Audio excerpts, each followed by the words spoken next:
Welcome to the Veteran Spouse Network podcast, brought to you in collaboration with Coming Home Well. I'm your host, Hannah O'Brien, both a veteran spouse and the program manager for the Veteran Spouse Network. On each episode of our show, I will host different guests to learn more about the stories, unmet needs, and resources available to our military and veteran families. We're the show that's making space for your stories, so that here you know you're never alone. Welcome back to the Veteran Spouse Network podcast. Today, you're just going to have me, and if you don't remember who I am, I'm Hannah O'Brien. I'm both a veteran spouse myself and the program director for the Veteran Spouse Network, and then, of course, a host of this lovely podcast. It's November. This is the month, right? This is the month that not only Veterans Day falls under, or if you live in my house, the Marine Corps birthday, equally as important. But it is also Military and Veteran Families Month. And again, let's just face it, this is when our community really gets the most attention from the civilian world, whether, that's how it should be or not. And so we thought we'd take advantage of that by discussing an issue that we at the Veteran Spouse Network are fierce advocates for. And that is honoring this community's unique differences while being able to maintain inclusivity and celebrating our commonalities. That's really what we're all about here at the VSN. So what do I mean by that? Well, just like our country, the military is a melting pot. It's one of the clearest places where you can see that all these people coming from different backgrounds and experiences, which is what makes it such an incredible community, and bridging our differences for the pursuit of that common mission. And while we see these commonalities celebrated in this community as they should be, we also all too often see a lot of division and segmentation. We hear it all the time just in interactions between different members of this community. You might hear like, I'm from a Marine family. Oh, you're Air Force? Cool. And if you could see my face, you'd see that I'm mimicking judgment or a sense of betterment, not because I feel that way myself, but because we've seen those reactions. We've heard them. We've been on the other side of them. You'll hear like, well, did you deploy? Oh, only once? My veteran did 7 tours. You didn't see combat? You served in peacetime? Did your spouse retire? Oh, they got out in 4. Well, were they injured? Are they 100% PNT? Oh, only 70%?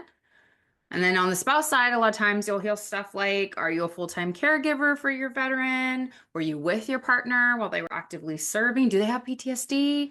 And the list goes on and on. We hear those questions, and there is like some of this natural comparison of situations. And that's not to say that those differences aren't valid. Everyone's experiences are unique. Just the fact that we are military or veteran connected or families, our experiences are still vastly unique and different, and that is critical to be aware of. And that should be acknowledged and honored, especially in the service of providing tailored and quality support. But we also have to be mindful of the division and the isolation that division can create, which doesn't do any of us any good.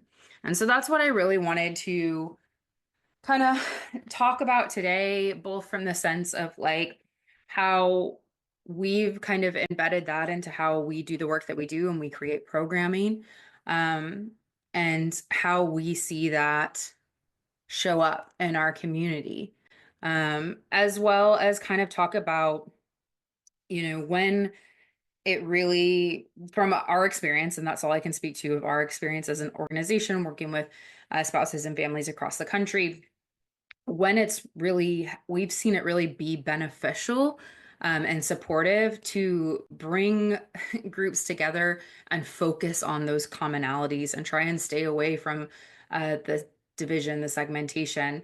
And then simultaneously, where it's really critical that you honor those unique experiences when that really needs attention to be in service of the individual who is experiencing those, challenges or just journeys on life. Because and it's a balance, right? And sometimes it's a hard balance to figure out when to come together and when to separate. And there's no blueprint. I'll make that much clearer. And it might not work for every single person every time, because I can tell you, we certainly have people coming to us all the time, like requesting certain specific topics discussed with certain specific groups. And, sometimes it's not us being like, no, we don't see value in that. But additionally, further we segment, the more, I mean, just by virtue of segmentation and kind of diving, or whatever, drilling down further and further on segmentation, there are less of you, right? The more similar we need experiences to be, the less community we will find, the less support we will find, because I think the thing we have to remind ourselves at the end of the day is no one has the same experience as you do. And if we're looking for that, we're not going to find it. And so it's trying to figure out how to reach this community in a way that feels, again, like you're honoring those differences, you're holding space for that, but where you're coming together to celebrate the commonalities. Because when you can do that, you create this larger community of support. And that's really what we're about at the VSN, is creating that community of support so that people feel less alone in their experiences, right? If I'm looking for those people who are just like me, I won't find any support. Or, okay, I found this person and I can trust this one person, but what happens when they're not available to me? And at the end of the day, what we want to do, and I think what most people want, right, is to have that support system in place. Those people they can turn to who can understand to some degree what they're going through. Um, and the wider we can stretch ourselves with that, the more support we'll have. And really, again, that's what it's all about. That's what we're certainly all about at the BSN. And so I wanted to be able to kind of talk about how we have learned the importance of that and kind of worked through that in our own now, almost 8 years, or I'm sorry, really, can I do basic math? 8 years of running programming for this community. And so, I won't assume that everyone listening knows what we do at the Veteran Spouse Network outside of this podcast. So to tell just a tiny bit about us, so it's not repetitive for someone who does, we provide peer support programming to military and veteran spouses and family members, to include like individuals who are divorced or widowed from a service member or veterans. And we've been running peer support groups specifically since 2018. And the one clear thing we have found is that peer support helps people feel less alone. That is so often the quotes, whatever, the when we ask people, why they're coming to us and what they're hoping to get out of this, they're expressing that overwhelmingly so that they feel alone in their experience, that they don't feel like they have anyone that who they feel comfortable talking to, getting support from, who understands what they're going through, and that has made them feel isolated and alone. And then what we hear overwhelmingly after participants have engaged in our programming is, wow, I'm not alone. There are a lot of other people going through, walking this path, and they don't have the same experiences of me as I do. But, having these realizations personally myself when I finally was able to connect to this community after, struggling and looking for people who got it, there is so much more commonality than not. Um, and it's so powerful when we can get in a room of other people and share, you know, our stories, share our challenges, share some of the most difficult things that we are going through and navigating in our lives, in our relationships, and in our families, and be met with people just shaking their heads, that, yeah, get it. I've been there. I am there. There's hope. Or, yeah, I am there too. What do we do? And more than anything, we know that those those shaking heads are not judging us. We all like to think that everyone in our life always has the best interests, our best interests at heart and wants to be supportive. But there is a really big disconnect when we're trying to support people and we don't understand what they're doing or we think we know best. That even if we think we're coming off in a supportive way, like it can feel really judgmental. It can feel really like, wow, you don't get this at all. You don't get me at all. You don't get what I'm dealing with or what I'm asking for from you, as a person in my life who I need support from. And the more times that happens, the more the less likely we are to go to you in the future, and therefore the more isolated we become. And so when you can get in front of these group of peers, see those shaking heads, know that people are like, yes, yes, that is it. Um, and there aren't those, well, have you thought about insert unsolicited advice or judgmental question or statement? Um, that is powerful. And a lot of times that's all we need to feel supported. Um, and feeling supported can help us be in a mental space to be able to tackle the challenges in our lives. But when you feel alone, everything is bigger, everything is harder, and you feel set back. Anyway, see, I'm relating. You know, guys, I get peer support from being a part of this community. I think I've said on this podcast, I certainly have in other settings that like I don't know that I'd be where I am in my marriage, my relationship with my husband if it hadn't been for this job. And I say this job because it's my job, you know, that's what happened. That's how I got connected to this community was through the work that I do. Um, Helping build programs to create these types of supportive communities. But it's so much more than a job, and it's not the job that um, helped me get to the place where I am in my marriage. It was the community that came from the job.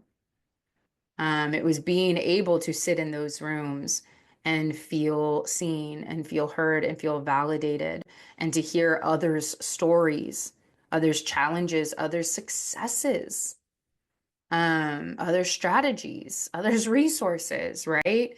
That I could relate to.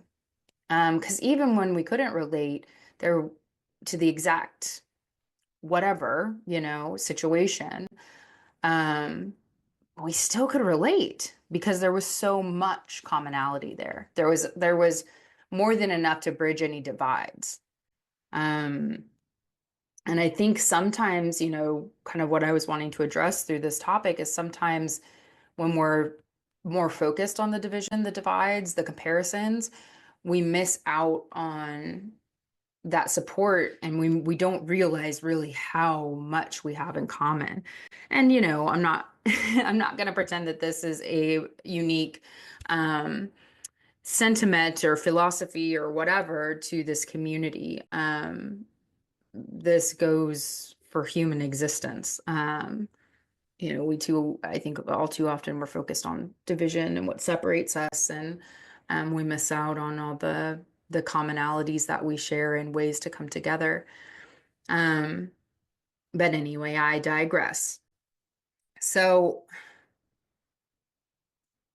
kind of getting back to how we implement this in our programming, um, is we try to focus on the commonalities while understanding and acknowledging the differences in our population and designing programs with this in mind.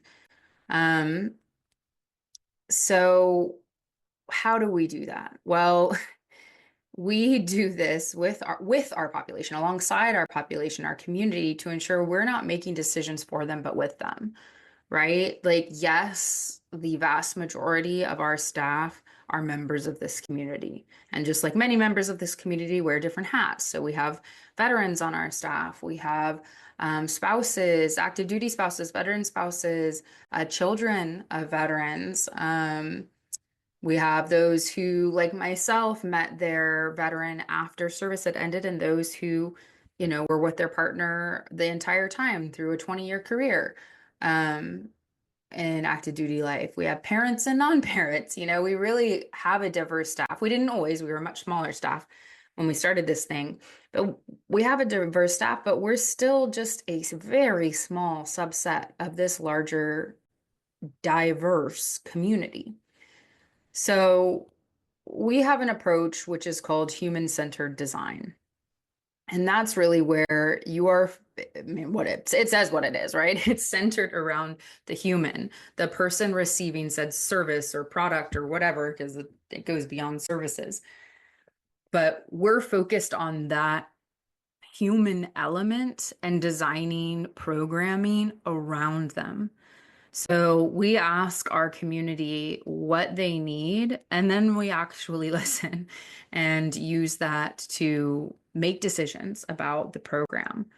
Um, and I think this has really benefited us. There, I can think of one time where we didn't do this, where we thought we had had enough, feedback just from other programming that we were running, that we thought, oh, it's very clear there needs to be a program on this.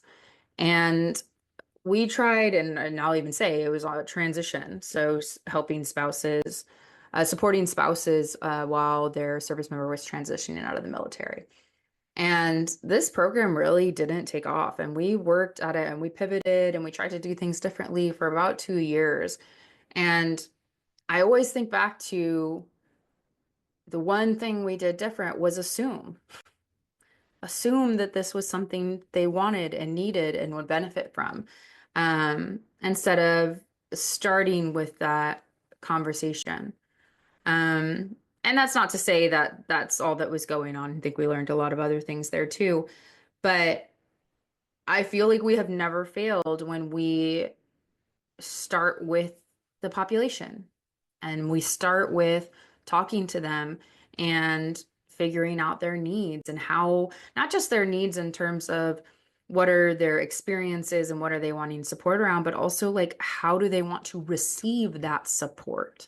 What does that look like? What's realistic?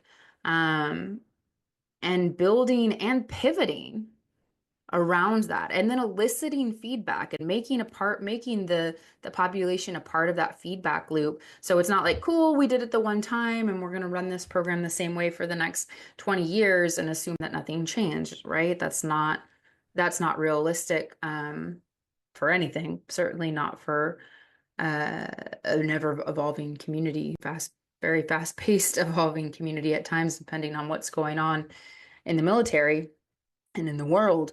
Um, and so having them collecting that data, that feedback, and making the participants a part of that so that you're constantly evolving based on needs. And it doesn't mean programs are changing daily, weekly, even yearly drastically, but it means we know when they need to change. And we know how they need to change because we're hearing it directly from our population. And that I just can't imagine creating programming in any other way. Um, and then kind of taking it back to, when to come together and focus on the commonalities versus when we need to really focus in on and honor those differences. Like that process, that human-centered design process is what helps us understand what those differences are and when they need to be honored. And then we can then start that whole process almost over again about, okay, now we've identified that, I'm going to use this example because it's obvious, although it's not always obvious to everybody. Um, we may in some situations assume like military and veteran spouses are the same. Some people don't even understand what we say when we call someone a veteran spouse. And I'm going to take a second here to explain what we mean by that. But they might say, oh, yeah, they benefit from the same stuff. And the truth is, the experiences aren't the same.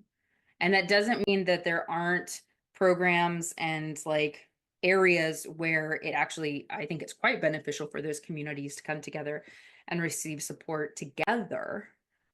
But again, it's taking that into to account of like, where is it appropriate? Where are those shared commonalities? And that's what we build that shared community, that shared programming on. Um, because, and I guess I'll use this opportunity to talk about it. Like, some people ask us, okay, you call yourself the Veteran Spouse Network. One, what is that? Two, you say you serve military and veteran spouses, partners, family members. So why does your name just say this one thing? And we have maintained this name. I will say originally when we created the Veteran Spouse Network, we really did only serve veteran spouses and partners.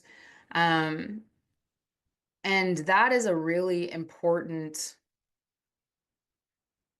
title, I guess you'd call it, for us to acknowledge as separate and unique.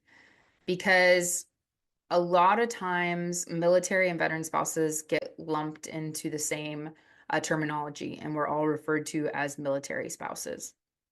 But what active duty spouses go through, that's a whole different set of experiences than what a veteran spouse goes through. And when we say veteran spouse or veteran partner, that means they are a part of a veteran family. Their service member is no longer a service member, right? This is where it seems really simple to be able to, to talk about it this way. A service member is serving on active duty. They transition out of the military. They are no longer called a service member. They are called a veteran. They get a new title because they have a whole new set of experiences. Um, because it's a stark difference. It's an obvious difference. Why would we not treat their families the same way and honor that that is a difference? Being an active duty spouse is not the same as being a veteran spouse. Being an active duty child is not the same as being a veteran child. And a very important reminder that not all veteran spouses were active duty spouses. Prime example sitting in front of here, you right here. Well, you can't see me, but listening to me. I met my partner after service. Our kids are born after service. I never made the sacrifices that a military spouse makes. Our kids will never make the sacrifices that active duty military kids are asked to make. And as a result, I will never identify as a military spouse. I don't think that's fair. And maybe, some military spouses are out there like, yes, once a military spouse, always well, that's actually different. But like, oh yeah, we're all part of one tribe. Absolutely. I think we are all part of one tribe. And that's where I think we only benefit from coming together. Um, but when this distinction becomes important, is in honoring that those are unique experiences.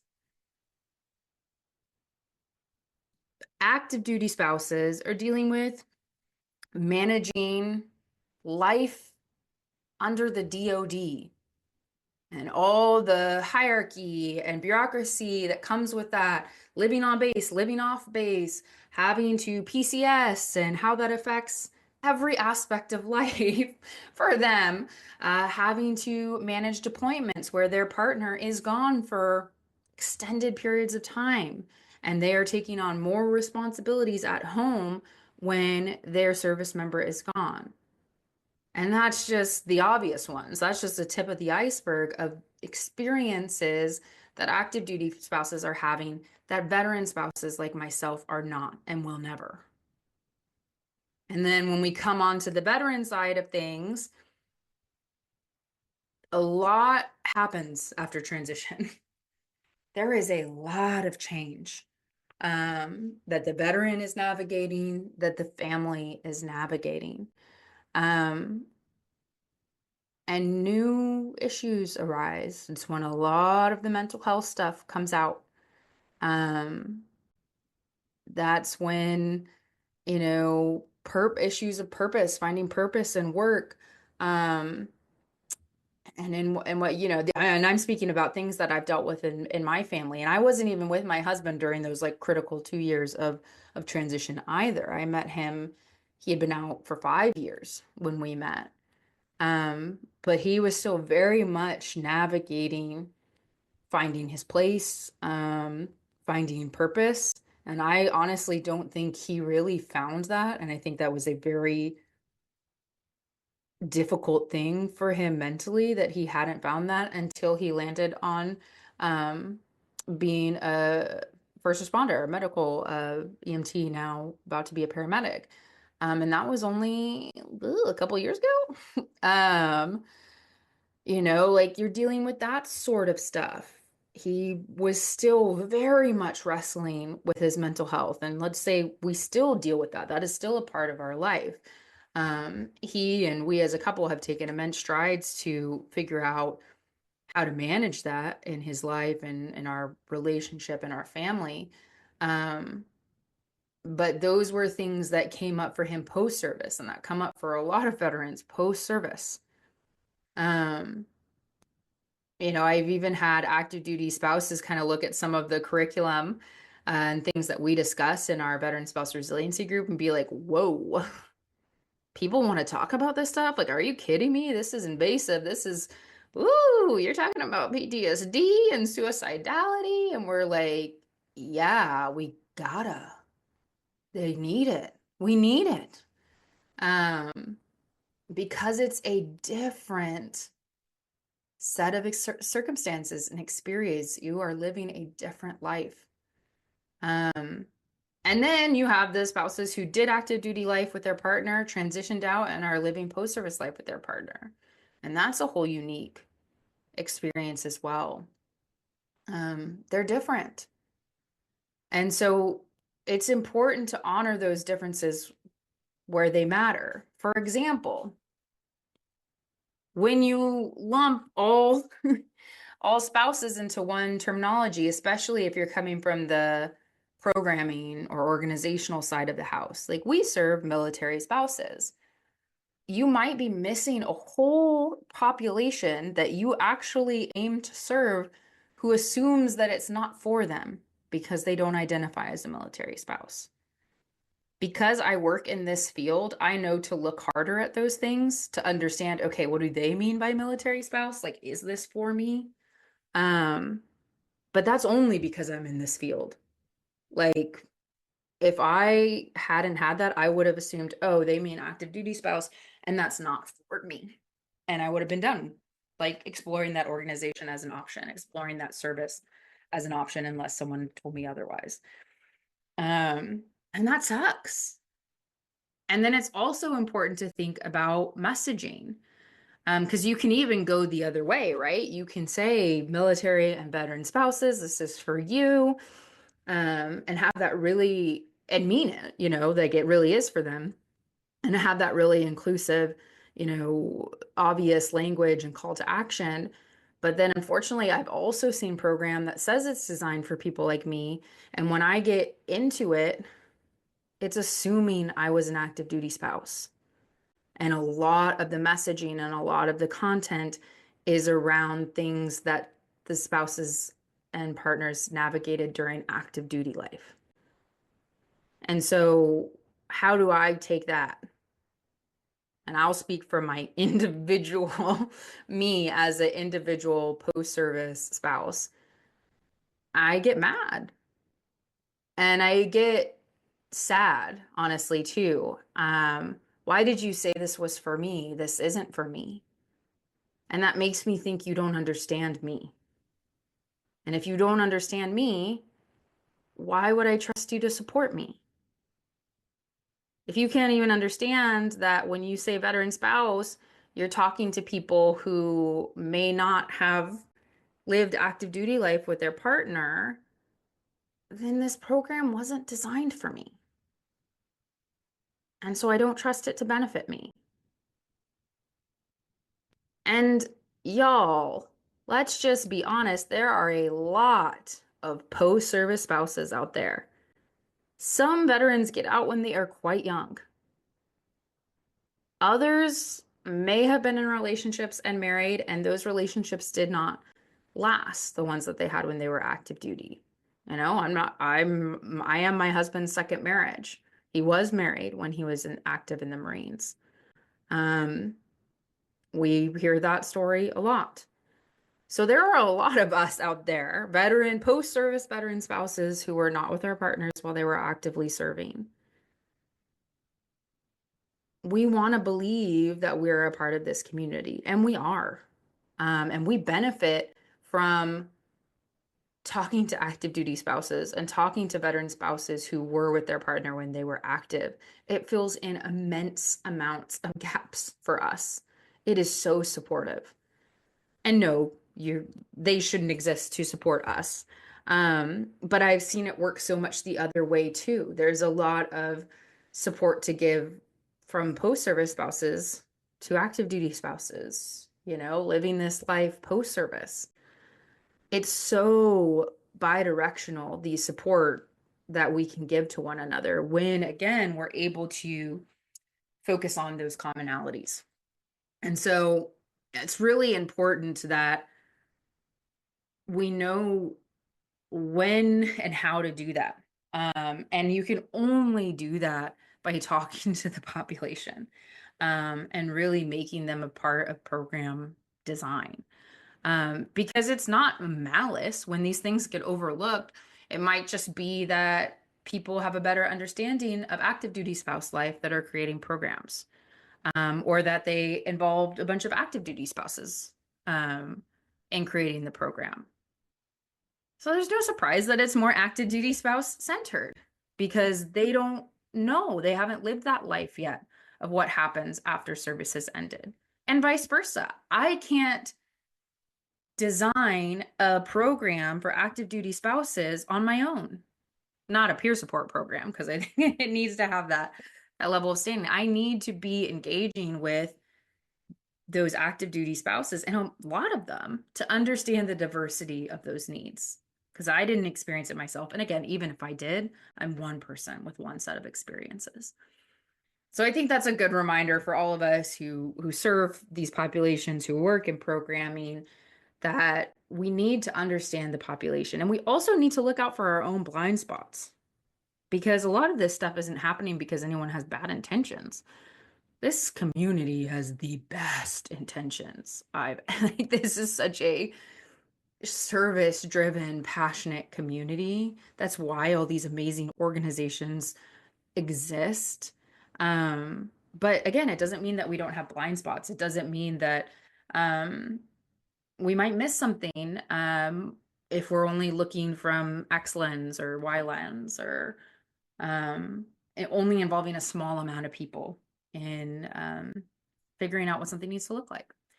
So I guess that's my big spiel of like we need to understand the population. Programming has to be human centered to really ensure that it's meeting the needs because there are those places where you can and should cut across. For instance, I remember when my husband was getting like back into therapy and I was like, "Hey, I'm in this community. Like, let me, if you're willing, let me help you try and get connected to some therapists. Like, what are you looking for?"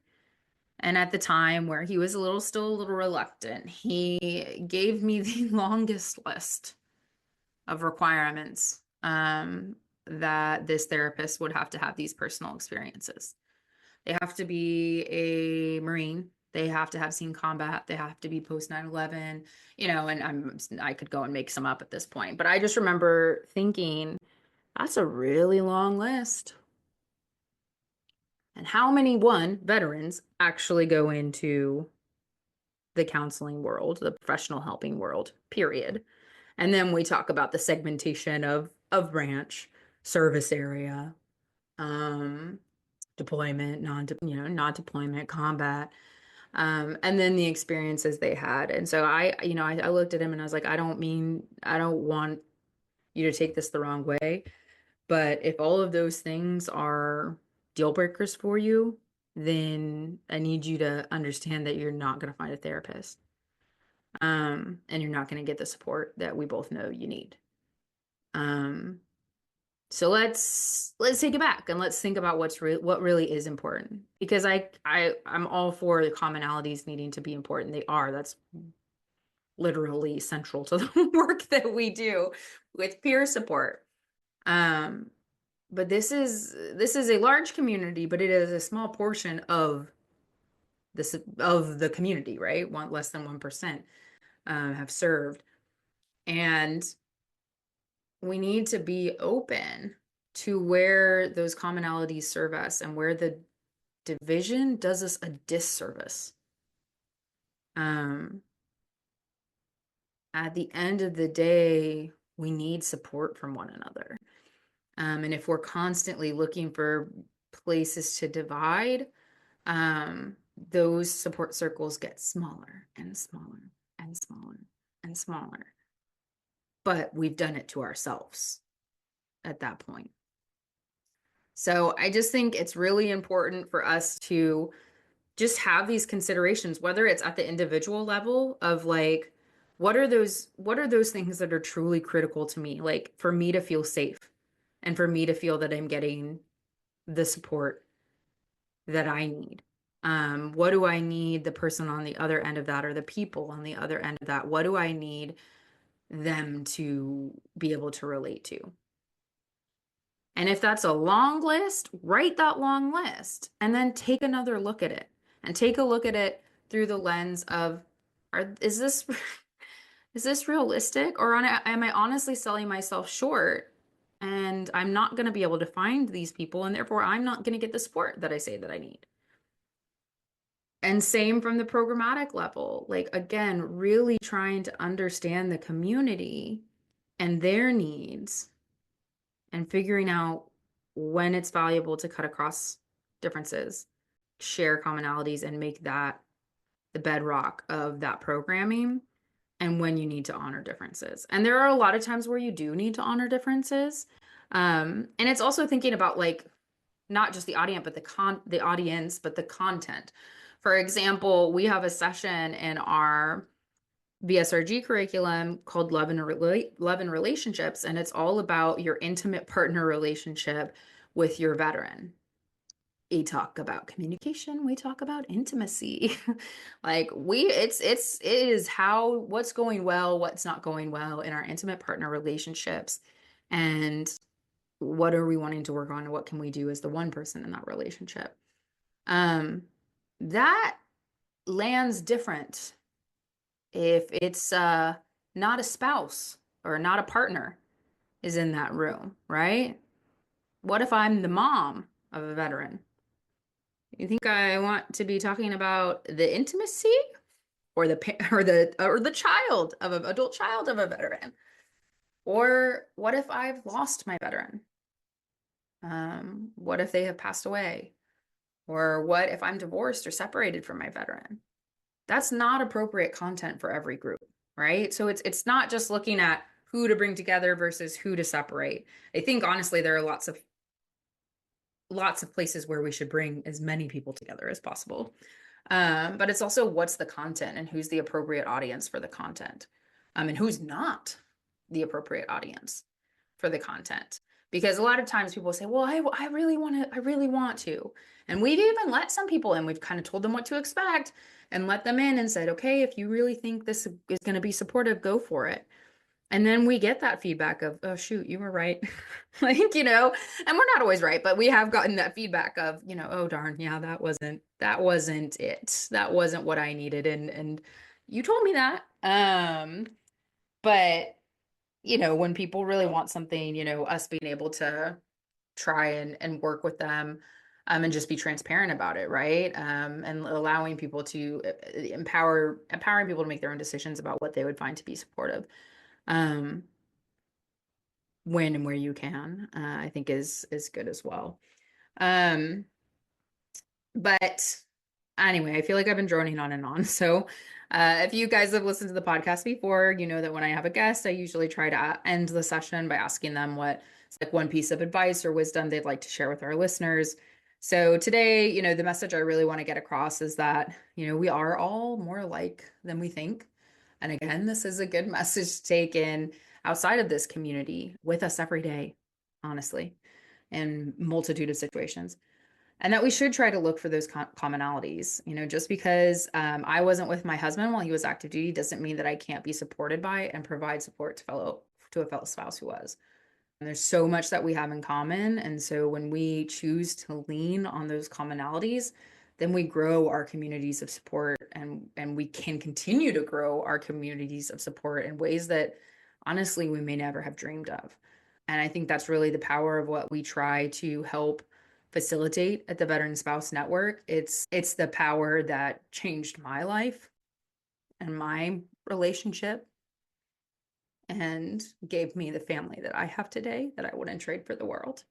And I remember, y'all, the first I was 20 something when I first came into this job, and I was creating programs and I was going to be training these leaders who had all of these experiences that I didn't have.